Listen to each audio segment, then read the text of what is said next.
लेकिन विमाता ने कहा कि बेटा मां मंगलम परेषु ताता है, अपनी विमाता का कभी अमंगल मत सोचना, और जीवन में मां तो वही जो भगवान के चरणों में भेज दे।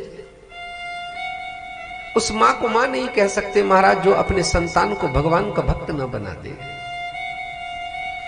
वो मां मां नहीं हो सकती जो अपने बेटे को इस संसार से भव तारण के लिए मार्ग न दिखा दे। सुनीति ने कहा कि तुम्हारी मां ठीक ही तो कह रही है, जाओ जाकर वन में तपश्चर्या करो बेटा, क्योंकि जीवन में बिना तपस्या के आज तक कभी कोई बना ही नहीं है।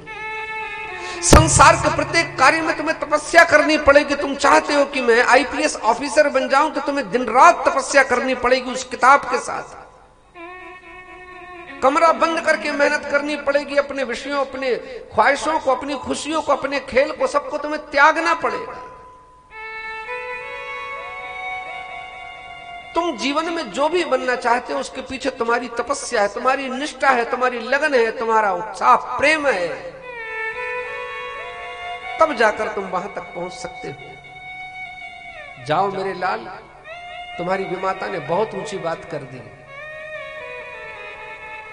5 वर्ष का बालक मां के शब्द अपने हृदय में रख लिए, मां तुम्हारा भी आशीर्वाद मिल गया। और जैसे ही महाराज ये राजमहलों के बाहर निकला, दृष्टि पड़ गई नारद महाराज की, अहो तेजः क्षत्रियाणाम मानभंग भविष्यताम। क्षत्रिय बालक का तेज तो देखो, क्या हो गया। बस विमाता ने कहा कि जाओ जाकर वन में तपस्या करो, इसीलिए मैं जा रहा हूं तपस्या करने के लिए। नारद जी कहते अभी तुम्हारी उम्र है तपस्या करने की, इतने नन्हे से रखे हो, इतनी सी उम्र में क्या मान, क्या अपमान, क्या सम्मान। चलो तुम्हारे पिताजी को चल के मैं जोर से डांट लगाता हूं।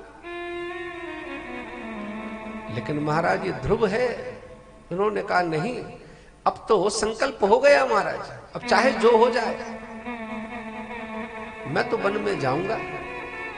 और जब देख लिया कि चेला मजबूत है तो महाराज गुरु ने भी सर पर हाथ रख दिया, जा ही रहे हो वन में तो मंत्र ले जाओ।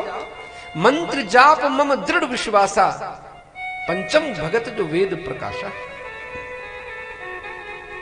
ओम नमो भगवते वासुदेवाय। बेटा अगर दिन रात इस मंत्र को जपते रहे तो 7 दिन में आकाश मार्ग में घूमने वाले विद्याधरों के तुम्हें दर्शन होंगे। और अनवरत अगर तुम्हारी ये तपस्या चलती रही तो मेरे लाल याद रखना, तुम्हारे समक्ष आकर वो परमात्मा एक दिन खड़ा हो जाएगा। ये तुम्हारे गुरु का आशीर्वाद है, जाओ।